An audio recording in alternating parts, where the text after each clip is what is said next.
Hi, friends. We are going to read this book called Advertising by Will Mara. There are 4 chapters, so let's go ahead and get started. Chapter 1 History Advertising Through the Years.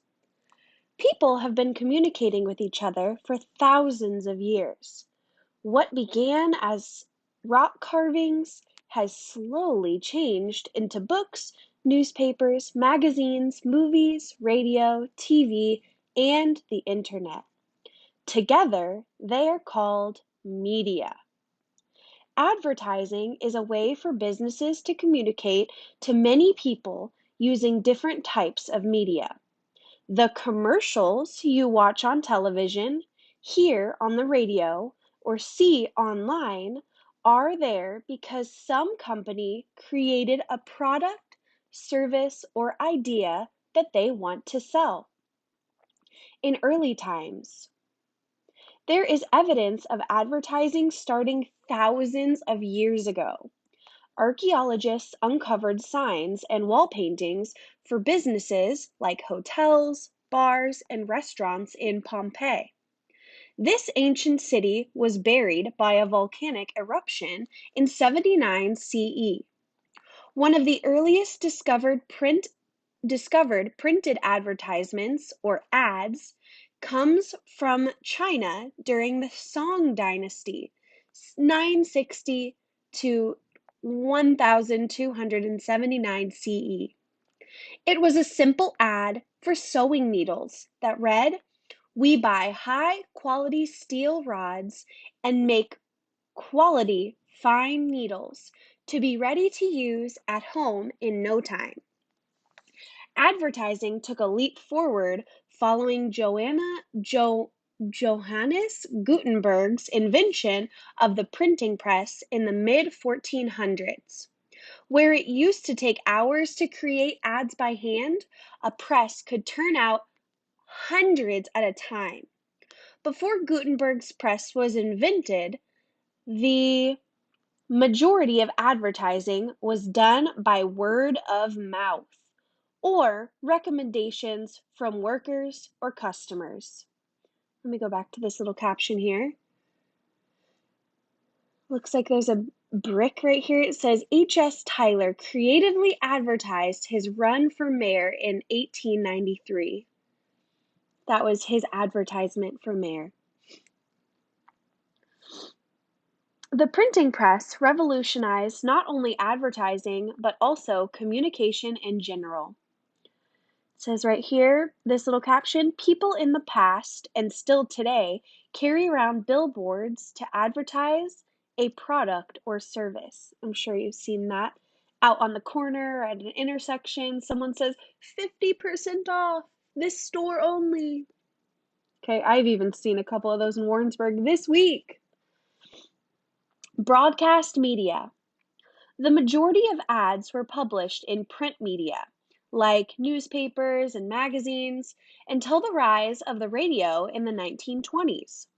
At first, the radio was only used to communicate news and other important announcements. No one wanted advertising to be part of it. Let me go back to this caption. It says, since as early as the 15th century, people would legally and illegally stick advertising posters on buildings. Even the first ads on the radio were considered a public service effort. In 1922, a real estate company ran a 10-minute commercial advertising apartments. After its success, more and more companies started to buy radio ad space. Radio ushered in a new kind of media, broadcast. Not long after that came television. Television started popping up in houses around the 1940s and 1950s. The first commercial advertised Bulva, a high-end watch and jewelry company. It was only a 10-second commercial and seen by only a few thousand people. But it radically changed advertising and propelled it forward. By the 1900s, the average hour-long television program or TV show had almost 20 minutes of commercials. Let me come over here to this picture. Before TV and the internet, people would look forward to shows on the radio. Digital advertising. Before Google Chrome, Firefox, and even Internet Explorer, there was Netscape. Netscape was a browser that helped the average internet user go online. Companies were determined to figure out a way to promote their business in this new space. In 1994, AT&T was the first to run an online ad.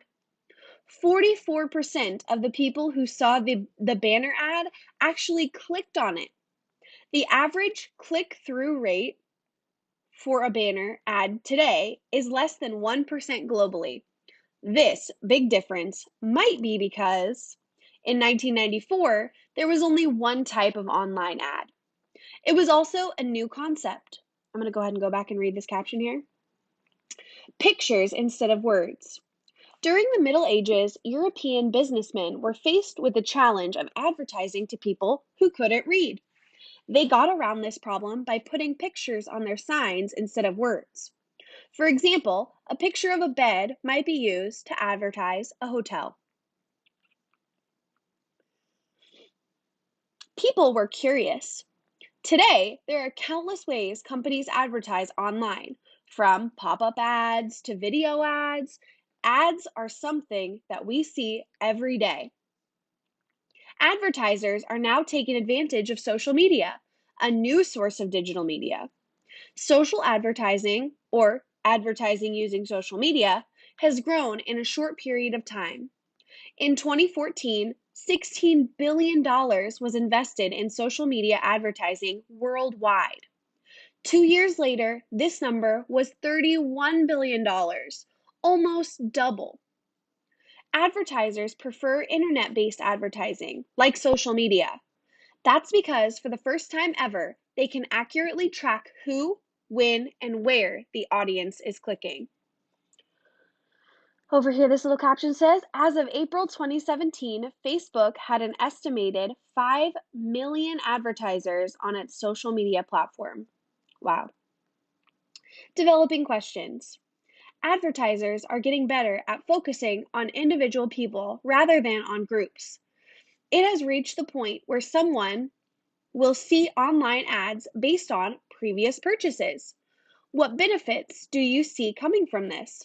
What problems might come from it? Chapter 2, Geography, Advertising Around the World. There are advertising laws all around the world. These laws are designed to protect consumers. And consumers are people that consume goods, okay? Especially a person who buys and uses up goods. So guess what? You guys are consumers. Those are the people who buy a company's product or service. United States. The average child in the United States will see at least 20,000 commercials over the course of 1 year. That child will have seen about 6 million commercials by the age of 16. This happens even though the Children's Television Act, CTA, of 1990 limits the amount of ads broadcast during children's television shows. Commercials aren't the only way advertisers promote a product. In fact, it's not even the most popular. As of 2016, digital advertising, or ads online, made $1.2 billion more than television ads in the United States. Let me come back here to these captions and these little extra bits. Studies show that children as young as 2 years old recognize and prefer one brand over another. This might be due to the increase in advertising. Watchdog agencies. The Australian Competition and Consumer Commission keeps watch on all advertising in that country. It acts as an advertising police force for consumers who feel like they might have been misled. The United States version of this agency is known as the Federal Trade Commission, FTC. Because of the evolving nature of the internet, the government passed the Children's Online Privacy Protection Act, COPPA, in 2000. It protects users under 13 years old. Despite the CTA and COPPA, the United States does far less to regulate the ad industry than many other countries. According to the American Psychological Association, APA, children under 8 believe everything they see and hear. The number of advertising and marketing jobs in the United Kingdom increased by 33% between 2011 and 2016. In New Zealand, more than 1 in 8 children are obese. Many believe this is because the increase in junk food advertising. That's pretty interesting. Norway. In 2004, food and beverage companies in Europe were instructed by the European Health Commissioner to stop advertising to children. Norway already had strict laws and regulations surrounding advertising. The country's Broadcasting Act of 1992 said advertisers were not allowed to target anyone under the age of 12. In 2013, that country's food industry agreed to ban all advertisement of unhealthy foods and drinks to people under 16 years old. Cuba. There are few countries where little to no advertising is present. Cuba is one of them. In most countries, businesses compete with other businesses. The opposite is true for Cuba. Because the government provides everything from food to education to healthcare, there is little competition. Without competition, there isn't a need for ads. You could walk down the street in Cuba and see virtually no posters or billboards. That's pretty interesting. Gathering and evaluating sources. Many countries are starting to limit and even ban junk food advertising to kids as old as 18. Using the internet and your local library, gather information about the different countries that ban the promotion of junk foods. Which countries have fewer regulations? Which countries have stricter laws? Why might countries want companies to stop advertising junk food to kids? Use the information you find to support your answer. Chapter 3, Civics, How Advertising Works. The main purpose of advertising is to leave a lasting impression. A company's goal is to plant a strong suggestion about the product that's for sale. There are a few classic ways advertisers will do this: repetition and slogans. Do you know the company that uses the slogan, "Just do it"? What about Taste the Rainbow? If you guessed Nike and Skittles, then you're right. One of the most effective ways to get someone thinking about a product is to tell them about it over and over. This is called effective frequency. Nike has been repeating its slogan since 1988. Skittles has been repeating its slogan since 1994. The clothing company Gap briefly changed its logo in 2010. It immediately changed it back after a week because its customers didn't like it. The best advertisers will use a catchy slogan and repeat it. Studies have shown that statements appear truer the more times they are repeated. If you hear about the same product 10 times in a day, it's going to stick in your brain. Plus, you're likely to trust that brand over the others. The next time you need shoes or want candy, Nike and Skittles might just be the first brand that pop into your head. In 2016, Comcast spent about $5.62 billion on ads. Many companies use cars to advertise their product or service. Here's the Red Bull car. Positive association. When advertisers connect their product with something or someone people already like, they are using positive association. If a company is selling footballs, the ad might feature a famous football player. Advertisers want people to associate their product with the good feelings they have for the celebrity. They're hoping this will help them with sales. Another approach is to connect a product with a certain lifestyle. This is called lifestyle branding. So here's a little caption that says publicity stunts also help publicity stunts also help advertise companies and their products. So it looks like Lipton iced tea is having some sort of publicity stunt here, and I see people drinking it. Many watch brands set their watches to 1010 because it looks like a smiley face. Now that's interesting. Companies want you to feel like you'll live the lifestyle they're selling if you buy their product. Drink brands like Coca-Cola sell happiness. Their ads almost always feature friends hanging out and having fun. Athletic labels like Nike and Lululemon want you to feel like you're leading a healthier life. Using numbers. Some advertisers will point out a fact about their product and hope that consumers will be impressed enough to buy it. Many toothpastes advertise that they are #1 recommended toothpaste by dentists. Lysol advertises that its cleaning products kill 99.9% of germs. Adding these facts and statistics help their products stand out and appear more trustworthy. Studies found that colors can play a significant role in an advertisement. Developing claims and using evidence. The term false advertising refers to any type of ad that either exaggerates facts or lies in order to sell products.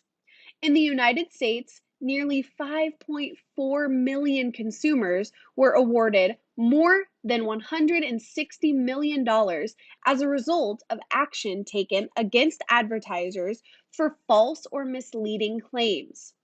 In 2016, the FTC sued Volkswagen for false advertising. Volkswagen advertised that it had eco-friendly cars. It turns out they had been cheating on tests for 7 years. Ads make claims all the time, but that doesn't mean you should accept them as fact.